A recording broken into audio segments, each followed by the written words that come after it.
Hello, everyone, and welcome to today's webinar. My name is Rhea Rothels, and I'm very excited to be joined by Heather and Shayna to discuss how continuous upskilling will define your organization's future and what to do about it. It's great to have you all here. A few quick housekeeping things. I know the first question we always get is, will this be recorded? It's not a webinar if we don't get at least 3 people asking us that. So getting ahead of it, this will be recorded. You will get it. Your colleagues who signed up for the webinar will also get it. You can share it, spread the love. We are excited that people want the recording. We also have the live transcript enabled. So if that helps you to understand what we're saying, that's perfect. You can use that. And we want to hear your questions. Today is really a casual conversation about continuous upskilling. So if something is top of mind for you, or if you even have a comment or perspective on what we're sharing, go ahead and chat it in. If you have a specific Q&A, go ahead and put it in the Q&A box so that we don't miss it. But we encourage you as a community of HR folks to leverage the chat to share with each other as well.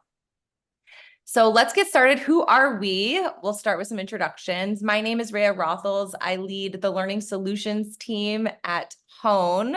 Been with Hone for about 2.5 years. And prior to that, I led learning and development at Dow Jones, parent company of the Wall Street Journal. So I've been on the in-house L&D side, and I've been on the consulting L&D side. So excited to share some thoughts with you today. And I am joined by 2 wonderful women. I will pass it to Shayna to introduce herself next. Hi, everyone. I'm Shayna Story. I'm Senior Director of Learning at Progeny. I've been at Progeny just shy of a year. Prior to that, I took a little bit of a break and went back, started an MBA. So it was really fun to go back to school and kind of dish out what I talk about all day about continuous learning. But before that, I was leading global talent at a consulting firm, but on the internal side. I have had external facing roles. So like Rhea, I've spent some time inside and outside, both client facing and talking about employees. Heather, I'll pass it over to you. Thanks. Yeah, I'm so glad to join these wonderful ladies today. And thank you all for joining and attending. I'm honored to speak alongside these wonderful women and talented women. And I have been at 360Learning as the head of knowledge and learning for 2 years now. I started as the knowledge manager. And if you're not familiar, knowledge management and learning and development really go hand in hand. Knowledge is created through learning. So there are 2 peas in a pod. And so that's where L&D became a core part of what I do. And I'm based out of Denver, Colorado, if I didn't mention that already. So we're enjoying a cooler week this week in the 80s. But yes, I'm really excited to join and engage in this conversation about learning. Thanks, Heather. I'm heading to Denver in 2 weeks, so we have to chat about that. And Shayna, you want to tell everyone where you're from? Yeah, I live in New York City, so this is home for me. And I noticed Danny's Q&A pop up. Progeny is a benefits company primarily focused in women's health benefits.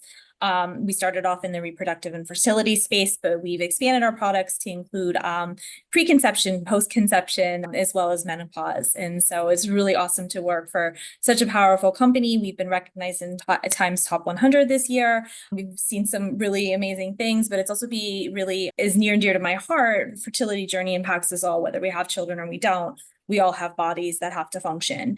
And it's really amazing to be part of a company that is working in women's health and doing some progressive things around benefits care. Love that. And so true. It's such a powerful thing to be part of, Shayna. Would love to also share a little bit about Hone. So Hone is the live skills development platform. We have the world's largest breadth of live learning offerings. We specialize in power skills, so also known as soft skills, leadership development skills, anything that helps individuals work better with other individuals, which we have to do every day. We have a platform that powers all of our learning opportunities so that it's really scalable. And we have a wonderful team. Shout out to my teammates, I see you here, of learning strategists who partner with our customers to really understand the skills needed and design learning journeys to help support. So that's a little bit about Hone. And then I know we want a little intro, Heather, to 360 Learning as well. Yes, absolutely. So 360 Learning is the AI-powered end-to-end learning platform for collaborative learning. Our platform allows you to leverage your internal experts to share their knowledge, and it also has off-the-shelf content to fill any knowledge gaps you might have or skill gaps. You can create a course in minutes using AI along the way. So content creation for your L&D and HR teams actually can be something you enjoy rather than an endeavor that ends up occupying your mind for months. And it means you can deliver the trainings a lot faster and get results a lot quicker. And your learners get to enjoy the learning process too, since it's a collaborative platform where they can engage with their peers. So in short, we empower L&D teams to drive business impacts by pinpointing skill gaps, capturing knowledge from experts, and delivering it to learners when they need it most, with learning insights and analytics to help you measure success as you go. Awesome, Heather. Thank you. So now that you know a little bit about Progeny, Hone, and 360 Learning, let's get into today's topic, which is continuous learning. So I really liked this question. What the heck is continuous learning and a culture of continuous learning? I feel like we hear it as a buzzword often in the L&D space. We all want a culture of continuous learning. But we thought it'd be helpful to actually define what we mean by that. And if you have your own definition, feel free to put it in the chat. But when I think of culture, I think of the way things get done in your organization. So when we think about a culture of continuous learning, the question is, how does learning get done at your organization? Is it a compliancy, check the box thing? Or is it something that's truly embedded into the day-to-day workflow of your individual contributors, managers, and senior leaders? So we put the definition here for you: an environment that values, encourages, and promotes the ongoing education and skill development for all employees, pushing those individuals, teams, and organizations to continuously improve. If the individuals in your organization are continuously improving, then your organization itself, which is made up of the individuals, will continuously improve. And we have some key elements on the right-hand side. So relevant learning opportunities that address real needs, ongoing, meaning it's not just a one and done or episodic learning experience. It's integrated into everyday work practices. There's leadership support and role modeling. Your C-suite actually cares about continuous learning. And there's recognition, celebration, and acknowledgement that learning is a priority at the organization. Now, why do we care about this, Heather? Please share. Yes, absolutely. So the importance of continuous learning really cannot be understated in today's day and age, especially the age of AI, where you blink and there's something new that you have to catch up on. But learning is also personally important at a human level, which in turn helps drive organizational success. So here are some really interesting statistics for all of you data-driven folks out there. 7 in 10 people say that learning improves their sense of connection to their organization, as LinkedIn found.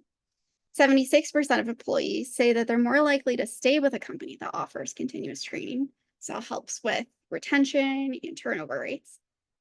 56% of companies with formalized education initiatives report improved employee retention compared to just 21% of companies with ad hoc education efforts. So it makes a difference, the intentionality behind your trainings. And continuous learning organizations are 46% more likely to be first to market, 30% more productive, and 92% more likely to innovate, which is huge, as Deloitte found. Continuous learning is all about proactive training and upskilling.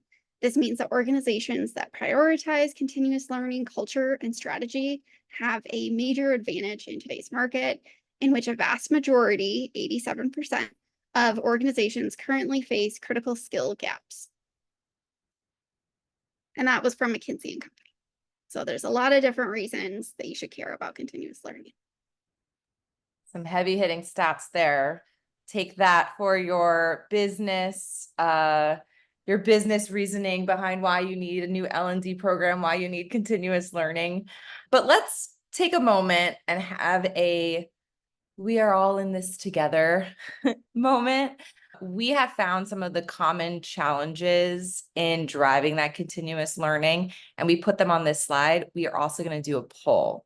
So we would love to hear from you. What are the most common challenges that your organization is facing as you try to develop a culture of continuous learning?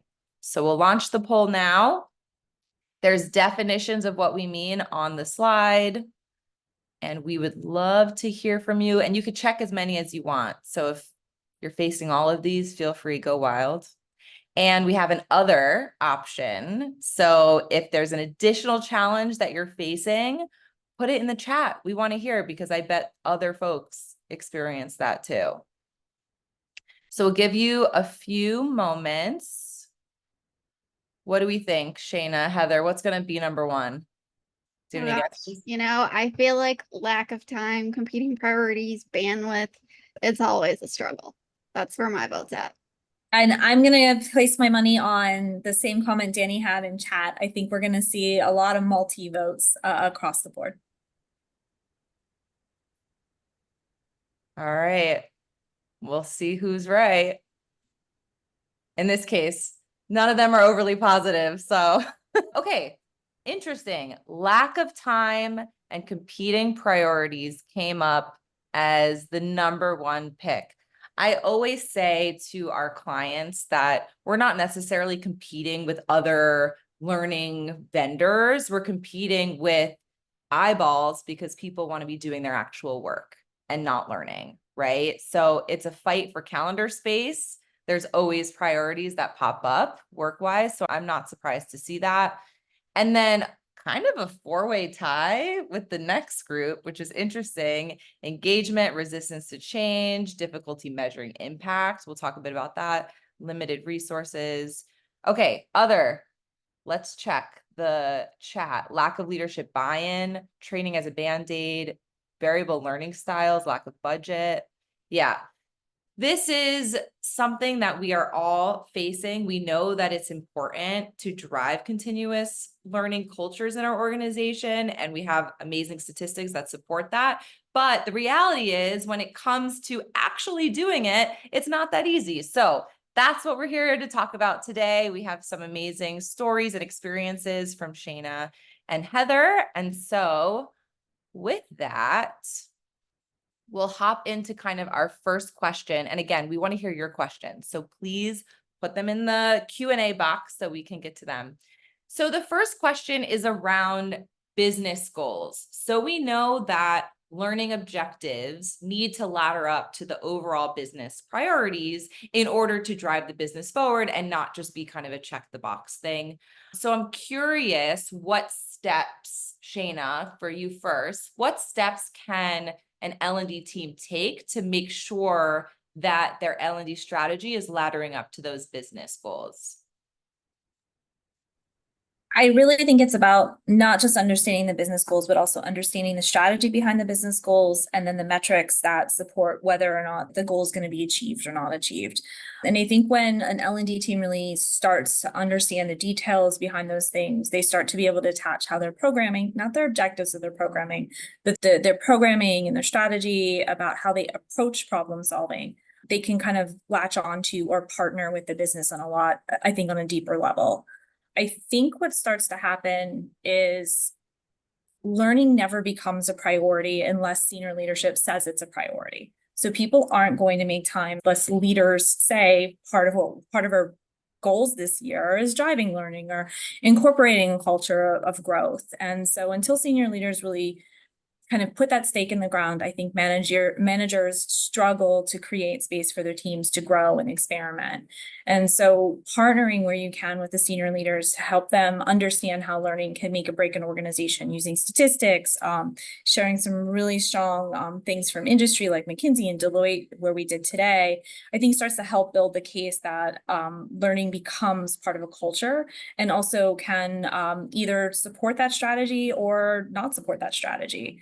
And I think it's really important when we look at the things that are on the strategic docket for the year, whether those are systems changes or cultural changes or leadership changes. How can learning help make the change easier on employees? And in turn, how can learning help make the change easier on managers? And so kind of building that strategy on an annual basis, but also a longer term basis of what those business needs are, I think is like the table stakes for all L&D leaders. I think there's almost a misconception in the corporate world that learning is in addition or separate from the work getting done. Right? Like one of the things you mentioned that I think is really spot on is you need leadership support. Otherwise, managers don't feel permission to prioritize the learning because it feels separate from what their goals are or the work they need to be doing. Do you find that's kind of how I interpreted what you were saying? Yeah, I definitely do. I think if you can't connect like the strategic L&D initiatives to the strategic business goals, learning stays as a transactional activity that employees do. And that's why I think we get stuck with terms like training. I'm going to manager training. I'm going to job training. And it's not that training is a bad word, but I think most of us as L&D professionals kind of always are like, no, we do more than train people.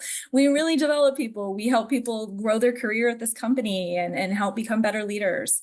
But if the activity stays as an activity and it stays separated from the job and people don't start thinking about having a learning and growth mindset, it will always stay as an added activity that people have to create space for, not that it's integrated into their day-to-day. I love that reframe from training and activity to career growth, leadership development. You know, the kind of even the words that we use can make a big difference if you're having to sort of sell the concept to a leadership team, it seems like, which you've had experience doing clearly. Heather, is there any other additional thoughts you'd like to add? Yes, absolutely. I think you hit the nail on the head, Shayna, but I will say too, whenever we can weave in learning initiatives into the everyday workflow, we're bound to experience more success. There's the 70-20-10 concept, where 70% of what an employee learns is in their job, 20% is more social interaction, and only that 10% is considered the formal training. Don't underestimate it. It's a significant amount. But the more that you can weave it in, the more success you're going to have. So that it's not another item on a to-do list to check off. Make sure you have the right tools is a really big part of that as well. And making sure you don't have too many tools. Context fatigue, context switching fatigue is something that can't be understated if you're having to jump between a bunch of different systems because they have a narrow scope of what they can do. It's really important to take a look at how you're delivering your learning solutions and making sure that it's in the most appropriate format possible. I want to add, Heather, when you said something about that learning happens on the job, I think also helping employees and managers understand that part of what they do day to day when they're solving problems at work is learning. And I think that people as a whole forget how much learning they do day in and day out without recognizing it as learning. And so building ways for managers to support and reflect on lessons learned from projects or growth plans or the changes an employee has in behavior across the year, and highlighting that as part of that learning journey for someone also really helps reinforce it. And I think that piece of the conversation gets left out a lot. Mm-hmm. Right. When we say learning, do we mean formal classroom learning, or do we mean the constant continuous improvement that we are making personally or in our teams through stretch assignments, through our manager delegating certain work to us, through trying something new? I think that's really interesting. Learning is not just the formal learning, although that can play a big role in it. Yeah. I love some of what people are putting in the chat too, Danny, connecting it to talent cycles. If you are a company that's large enough to have sort of a talent management philosophy and you do talent reviews, succession planning, et cetera, it becomes really paramount that the individuals that are seen as successors in an organization are going to be ready when the time comes for them to be that successor, right? And so learning is a really big part of preparing. And often you have to be prepared way sooner, right? And far enough in advance so that you actually have the skills by the time you need to go do whatever that job might be. So I think that makes a lot of sense. So one of the other things that came up, I think it was 40-ish% in the poll, was this idea of resistance to change. So I feel like I hear when we talk about formal learning or even like a new talent initiative, right? We're always launching new things, right? In the HR space, we're always launching a new system, a new initiative, a new program, whatever it might be to meet the needs of the business. But then we face this kind of change fatigue and this idea of, oh man, it's another thing. And I think it was 40% or so said that's part of the barriers to creating this continuous learning culture. I'm curious, Heather, and then Shayna, would love to hear from you too. What are some ways that we can overcome that kind of barrier to change or resistance to change? Yes, absolutely. I've ran into that issue myself. If you're in L&D, you're bound to run into it. I think it's impossible not to at a certain point. There's always going to be some people who are really eager and excited to adopt, the initiatives you're rolling out, and some who are happy with the way things are and they know everything they need to know. So change management is really such an important topic to L&D and HR professionals because typically when we're asking someone to learn something, we're also asking them to change something about what they're doing, whether it's a behavior, a habit, or something else. And there's definitely ways that you can ease those feelings of upheaval that change can bring about with proper change management methodologies. I'm not going to get too into the weeds there because theory can only get you so far, but application is where it's important. So first, trying to identify where is a hesitancy originating from, ideally before you even launch a learning initiative. If you can anticipate what obstacles are going to come your way, you'll have a much easier time navigating them should they arise. So when I joined 360, I was tasked with a lot of knowledge management work, and one of that was implementing a new knowledge management system, and also the way we interact with organizational knowledge, which is a lot of change because it was pretty different from the way people were already doing things. So I had to be very conscientious about planning this project, speaking and meeting with stakeholders to see, all of the special requirements that they have so we can meet them where they're at, generating that buy-in, and then helping the changes come to fruition. I would also say that one of the best ways to energize folks who are hesitant to change is by motivating those around them. So as I already mentioned, you're going to have your people who are excited and you're going to have people who are hesitant. It's just human nature at a certain point. One thing that you can capitalize on, though, is those who are excited about it. So help them be your learning and knowledge champions to help kind of lead the charge on these different projects and initiatives. And word of mouth will get out, and other people will want to participate in whatever initiative it is you have going on. That's how I conducted this knowledge management project at 360. I created a formal knowledge champions group, and they were people who were super excited about the system, adopting it. And before you know it, the people who were most resistant and nervous about the change were on board with it too, because they saw their peers getting into it. So I definitely say to leverage the people who you work with inside your team and outside of the team as well.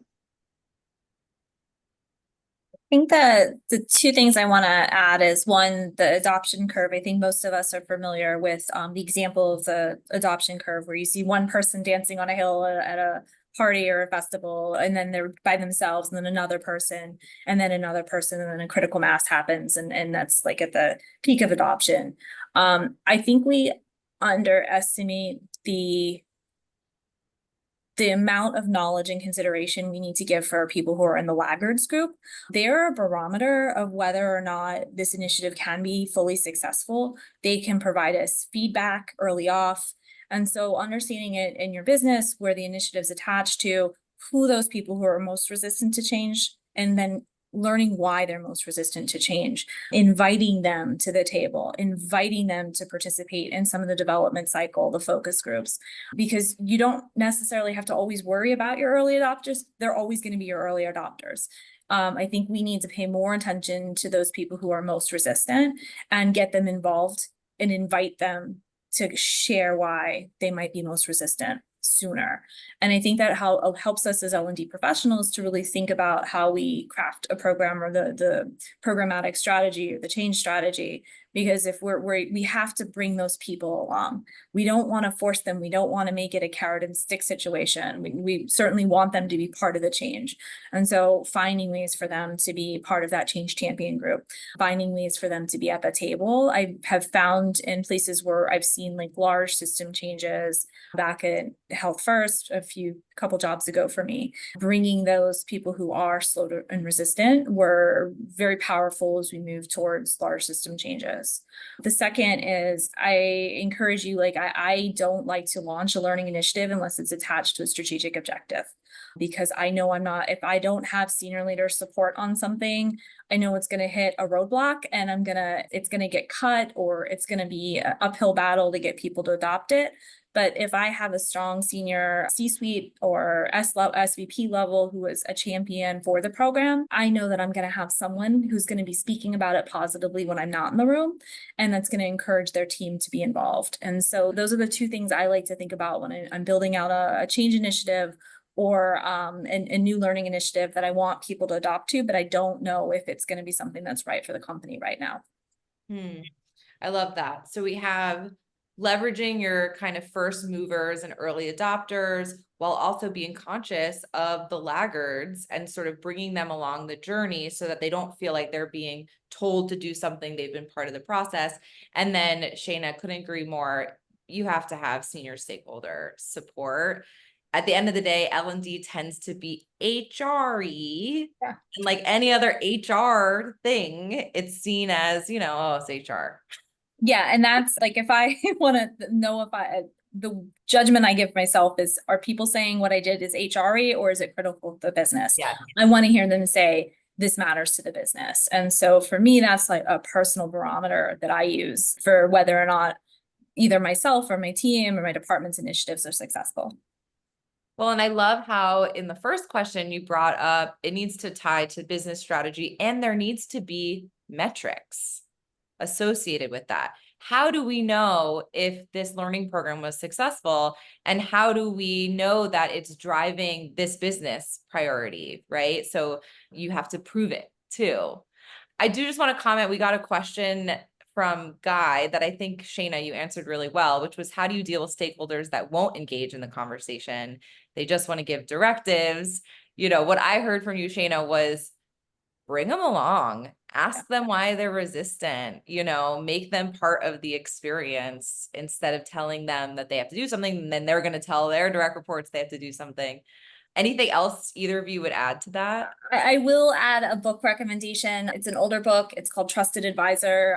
My last company used it quite a bit, but if you're in a consulting world, and I like to think what we do internally at companies is help companies get better. L&D people, that's what we want to do. We want to help people get better, companies get better. We want to see performance changes. And we have to do a lot of consultative conversations. And I think as an L&D leader, even internal, building up your ability to be a trusted partner and a trusted advisor, even though you get directed guidance, I'm going to call it directive guidance, but understanding what is the levers that person cares about starts to be able to crack the nut a little bit. Mm-hmm. I was going to add too, I think it's really helpful if you can present those who are resistant and hesitant to change, especially if they're, a people leader. What is the issue that you're fixing here? What are the numbers? If you can present, hey, engagement is low here, your turnover number is high here, and here's how we can combat it with these learning initiatives, I think they'll be more open to that conversation. But it does take some work for sure. Mm-hmm. Absolutely. I think we had a question here, and this was another one of the barriers to continuous improvement around measures of success, right? And how do we as L&D practitioners measure the progress of our programs or even not a formal learning opportunity. You know, we made the point earlier that not all learning that happens in an organization is formal classroom instructor-led learning, right? Learning happens all the time. So some of the measures of L&D, whether it's formal or not formal, is really important to understand. I love, Shayna, the way you put it, as it ladders up to the business priorities. So oftentimes, you know, at home, I hear, look, we have an engagement survey. We ask questions once a year or, you know, every 6 months, and things like manager effectiveness are really important. Well, if I'm going to launch a formal, let's say, management development program, whether that includes job shadowing, training, or whatever it might be, I would certainly want to see the participants in that program have a better score at the end of the year, right? Like that is an important metric to the business. If I'm doing a program for it, then it should be an important metric for the business, right? That I can then report up.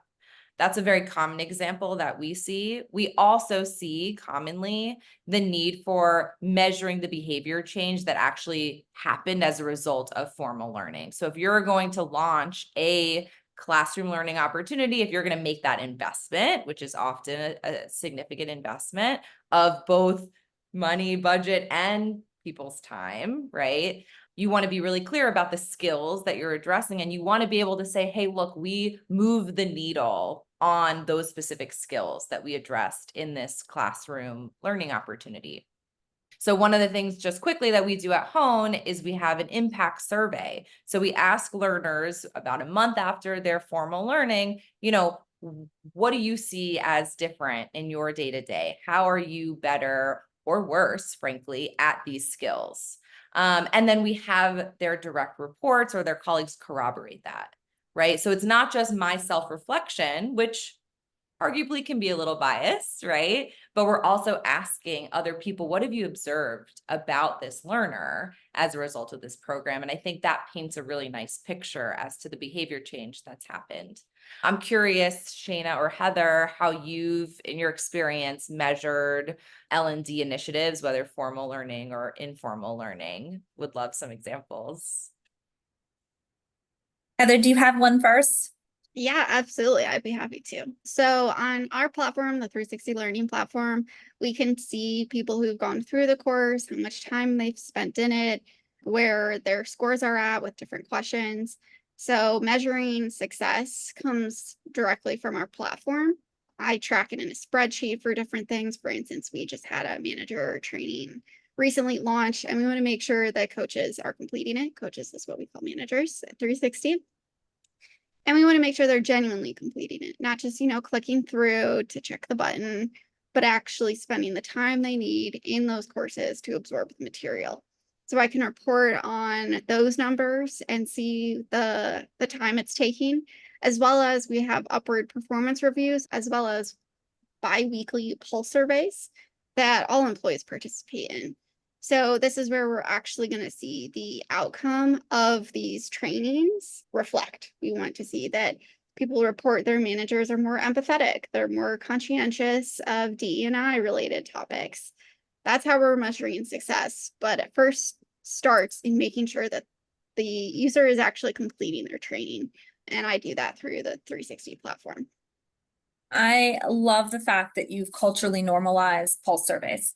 So many organizations are so resistant to survey fatigue. And I think that where organizations have normalized taking like a weekly or bi-weekly pulse, it starts to become, it doesn't feel like fatigue because it's just a task you do as part of your day and it gets integrated. And I think there's so much power because you get instant feedback on initiatives. You get such a strong data story that supports learning and change and communication programs that you don't normally get on like an annual measurement.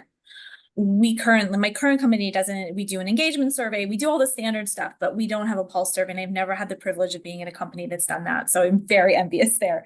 But what we do have at my current company, but previous companies I've been with, has been performance data.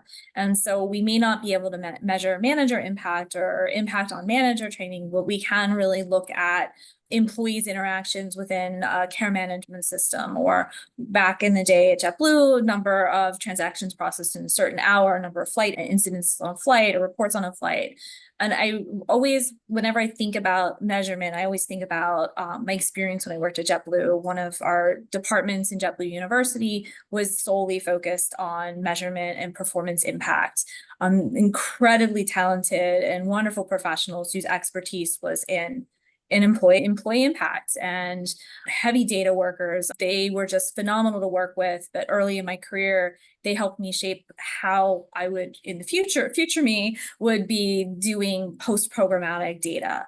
And so really looking at the level 3s and level 4s, where I see data, and helping my team build survey components or build measurement monitoring, post-program change or post-program completion, number of calls per hour, number of customer complaints. Have these things changed after the program?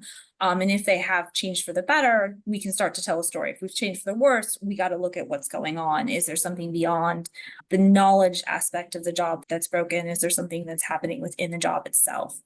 And so really awesome group of people who helped me shape my thoughts about measuring. Yes, I care if people join my programs, complete my programs. I care if they've learned something and retained that knowledge and they've implemented it. But I really care about the overall impact of seeing 300, 400, 2,000 people going through a program and what that can do for a company. And so really thinking, even before we design a program, in those initial partnership conversations, what data is available for us to build our story around. Mm-hmm. Again, you're starting with the data. Yeah. So you know how you're going to measure if it's successful or not. 100%. So jealous of having a data team.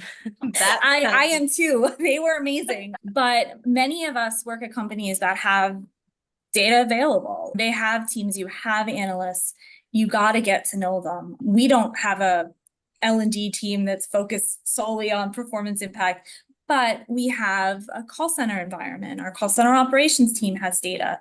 How do we and our leaders have conversations? So Manuela, who happened to join the call today, how does she connect with that call center operations to see where performance changes happen? And if the programs we've rolled out have impacted it.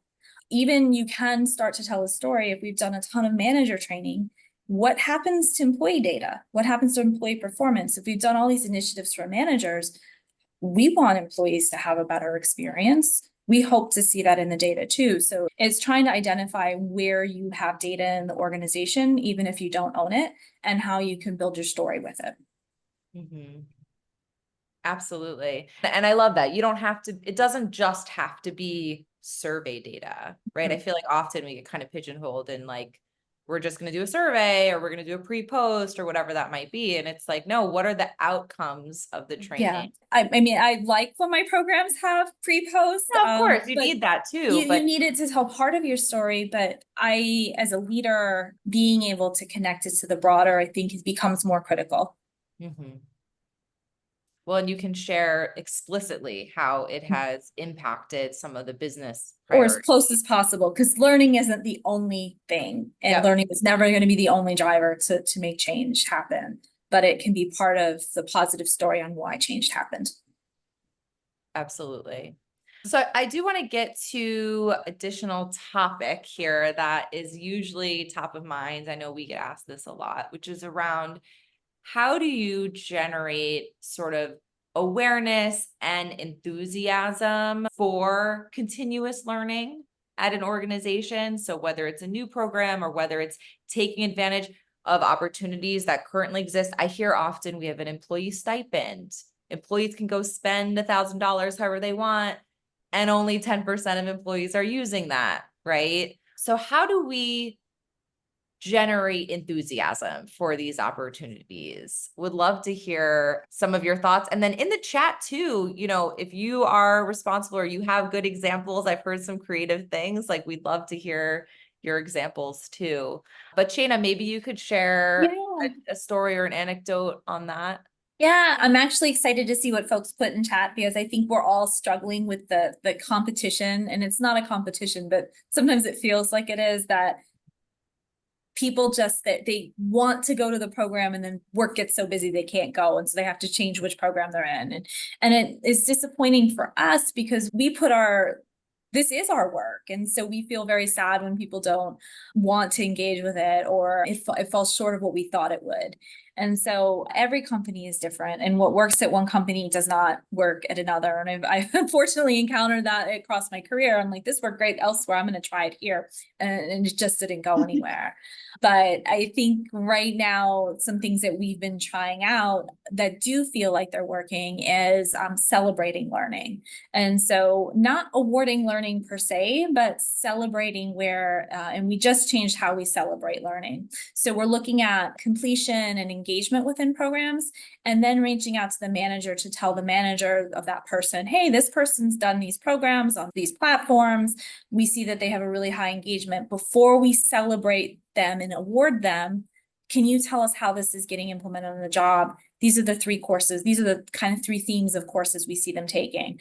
And we've been able to have a much deeper conversation with our manager about that change of behavior. So actually today is the first day we're going to do that. We're going to celebrate these 3 individuals from Q2 who all did learning, but also had impact on their job that was related. So performance project management in one area, another area was, I think, customer engagement, and another area was leadership development skills. So we were able to gain stories from their leader, and then we're going to share it at our company town hall today to celebrate how their learning has made impact. So we're not going to celebrate attendance. We're not going to celebrate getting it done. We're going to celebrate doing something with it. And hopefully this will build into a larger, we celebrate all types of growth and professional development and talent development, not just those things that are kind of in and out, coming out of an LMS. And we've done that a little bit with our managers. So we're celebrating at the managerial level. So manager up about where we see those types of impacts, and more about where they're dedicating time to carve for their teams to do development work and seeing their teams make impact. So we're really excited. I think it's a new lever that we're playing with this quarter. There's a lot of excitement about it. And so I hope that kind of continues as part of our way to have fun, but also kind of drive some engagement. You're really humanizing it. You're moving from this is a company initiative to these are individuals who are experiencing a transformation in some way. Yeah, and that's a beautiful way to put it. Yeah, I mean, it's a beautiful thing, because at the end of the day, when we get back to how we define culture, right, and we're talking about a culture of continuous learning, the culture is made up of how individuals at a company are working together, right? It all comes back to the individual. When we think about learning, the company doesn't change, the company doesn't grow without the individuals within it learning and growing. So I love that, is celebrating the individual. Heather, did you have any other ideas or examples? Yes, no, it's actually ironic because Shayna, I don't want to get ahead, but it's very similar to a question coming up about upskilling related success. But I think when it comes to getting engagement, in addition to giving positive feedback, it's so important. It's really important to make sure you're delivering things that people want, and will benefit from them. That in and of itself is a big win. So asking your team, where are your knowledge gaps? Where can we close that? And how can we help you learn what you want to learn is really going to naturally and organically help drive engagement, because you're not just delivering something that's top down, you're listening to their needs, conducting formal needs analysis if need be, and then delivering on that. And if you ask the people who are going to be your laggards or your resistors, then you can address their, reason as to why they're not going to be as engaged up front. I love what Stephen put in the chat, 3 things. Finding out what works and duplicating that. Shayna, you mentioned, you've tried something that worked at another organization and it doesn't work, because every company has a unique culture. And every department within a company, even though you're the same company, there's sometimes a unique difference between the folks who are, engaging on a clinical side versus someone who's doing technical work in the tech team. What's going to work for one group is not going to work for the other group. Mm-hmm. Absolutely. Love that. Thank you, Stephen. If anyone else has any ideas, feel free to continue to chat in.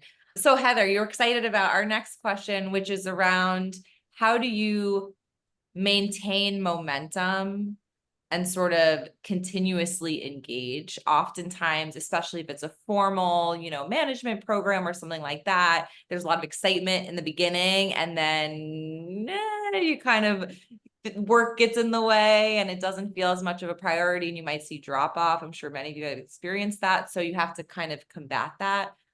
Would love to hear, Heather, what your thoughts are there. Yes, absolutely. As I mentioned, Shayna, it's going to sound a little bit familiar because I'm on the same page with you. Feedback is really important here. But 360 Learning, our tagline is upskilling from within. So we are very passionate about this topic naturally. And if you already have an upskilling program, you're ahead of the curve. So first, celebrate that big achievement. And then secondly, you do want to make sure it doesn't lose steam and fizzle out as time goes on. And one of the best ways to do that, as Shayna has already touched on, is keeping the news in the news. So any upskilling achievements that have occurred, share and highlight those success stories with the rest of the group. It's not only a testament to the program success itself, but it's a great way to recognize someone for their hard work and achievements that went into upskilling, because it's tough. And it creates more positive energy around this L&D program, which just generally will ripple out to other people. We at 360 just had multiple folks in our engineering department upskill and become tech leads. So this is very relevant and reminds me that I need to congratulate them formally and publicly, after this call.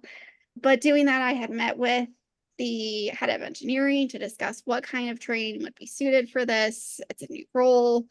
And they were all very enthusiastic and very committed to the process. So that deserves praise. Learning on the job, as I've already mentioned, is one of the best ways to learn. If you can integrate learning programs into everyday workflows whenever possible, then you should shout it from the rooftops, because that's something to be proud of as an L&D team. It's easier said than done. And also, who does not love positive feedback? Speaking of feedback, another way to keep the momentum going on your different programs is to make sure you're getting feedback on it. Always ask people who are currently in the program, people who've completed it, touch in with them and see what were the strengths, what went well, what could be improved upon. Always gather that feedback. Don't let them leave without getting that from them. And then you can improve the program to make it more accessible for people who follow in their footsteps. And I love that, because I love actually letting my learners know that have attended and provided feedback that we've shaped the next offering because of something they've told us. And I love when teams do that. It just feels good, but it also feels good when you're able to tell someone that they've helped someone else's experience be even better. Absolutely. That goes for any sort of feedback, right? Or if you're surveying, getting back to folks, understanding how that feedback's been implemented. I totally agree. And I love just the tagline, keep the news in the news. Celebrate those successes. If a program's going, it's still going, like keep it top of mind. There are so many ways now at companies to communicate messages, whether it's your intranet, an all hands, a Slack, a celebration channel of whatever. There's so many opportunities to keep the news in the news if it's important, which it is. We did get a couple of Q&A I want to make sure we get to, since I'm doing a little time check. So, tactical question, how do you do 360 surveys if you're a small company where it would be clear who's responding? Great question. I know at Hone, we allow you to nominate colleagues, not just direct reports. And so you have to have at least 3 colleagues take the survey in order to see the results. So that's how we anonymize it, especially if you only have a couple direct reports, then you wouldn't be able to see your results. I don't know if you all do something different, Heather, or if you do surveys like that. We do have the same threshold of 3 for the anonymity piece. If you're in a small company and anonymity is important here, I think too, there's avenues that the L&D and HR teams can take where it's not being shared directly with the manager. It's going to HR first to identify if there are any issues that they otherwise wouldn't vocalize. And then the HR L&D person can use their discretion on how they, move forward with that information. Otherwise, we're big on transparency. We try to make sure we have a safe environment at 360 so that people can express feedback, critical or otherwise. So I think finding that balance, it can be tricky in a small company, but there's definitely ways to do so. Mhm. Thanks, Heather. We got another question from Alyssa.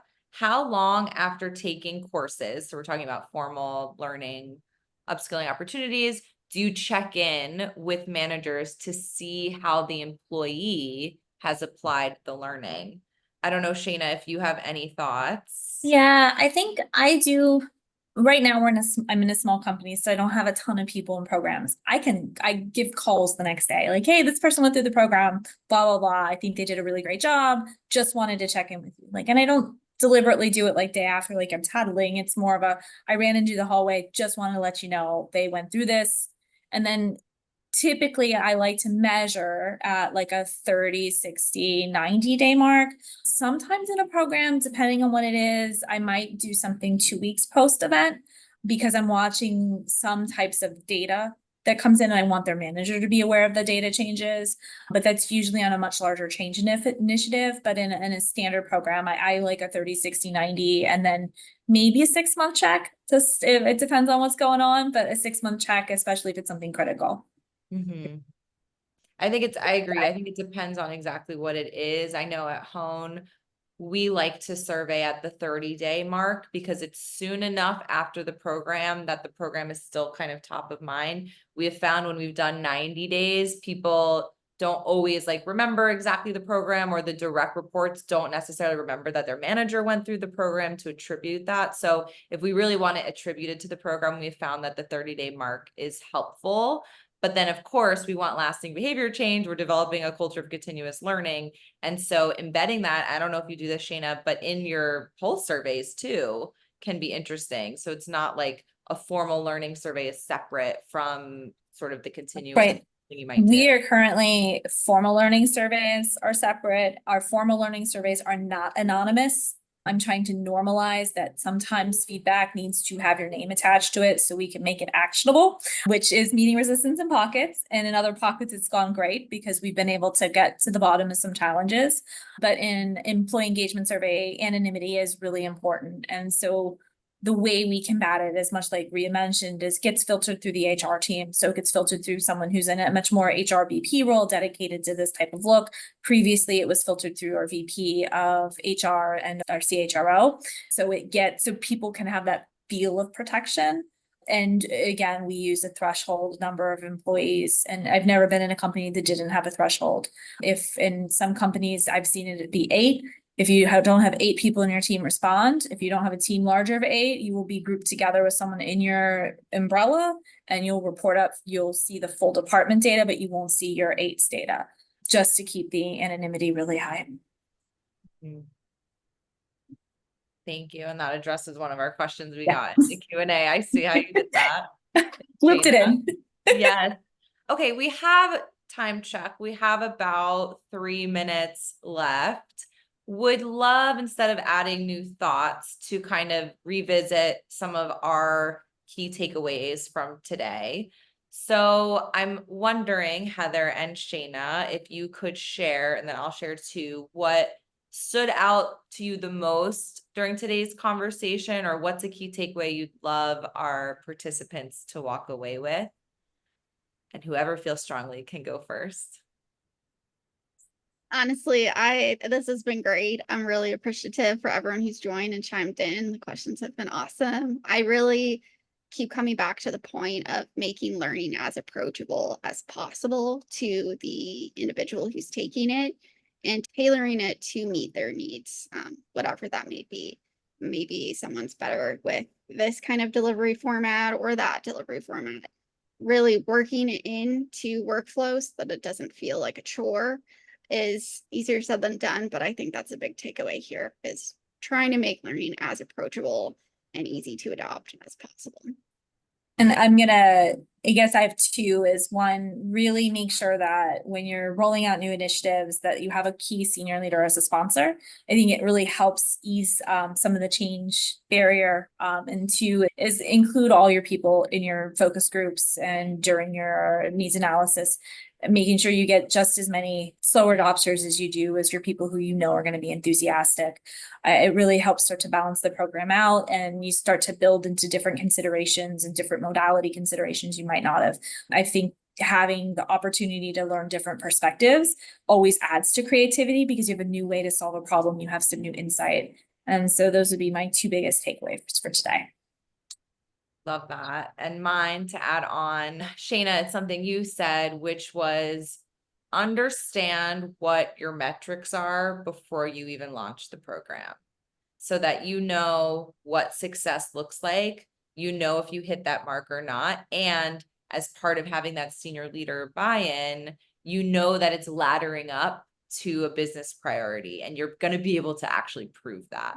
So I love that idea. It's definitely harder to do than just saying it, and I recognize that, but doing the upfront efforts to make sure that you're aligned and make sure you have those success metrics can only make the success sweeter. So I loved that. I know we have 30 seconds and we have some exciting next steps for you all. So hopefully you have your takeaways yourself that you'll be able to go apply back in your L&D roles. And if you want to hear more from me and some other amazing partners, Gusto and Gable, we have another webinar coming up. So please sign up. Strategies for driving employee engagement during times of uncertainty, which this most certainly is. So I have two other amazing partners for that webinar. And then Heather, if you want to share your L&D collective. I'd love to see you all join the L&D Collective. It's a Slack space with over 4,000 people in it, L&D professionals, HR professionals. There's a bunch of different channels. The AI one, personally one of my favorites to keep up with all the news there. But I'm probably going to be asking a question, just later today, asking all these L&D professionals, hey, who are the best manager trainers that you know who have come in and taught for your group? So it's a great resource to lean on. Definitely join the L&D Collective. You can just scan the barcode right there, or just Google L&D Collective. It'll be the first link right there. Thank you. Huge thank you to Shayna and Heather for being here today with us. And even bigger thank you for all of you joining, taking an hour out of your busy days to come hopefully learn something new and participate with us. So with that, I hope you all have a wonderful rest of your day, and we will see you next time. Thank you all. Thanks all. Thank you.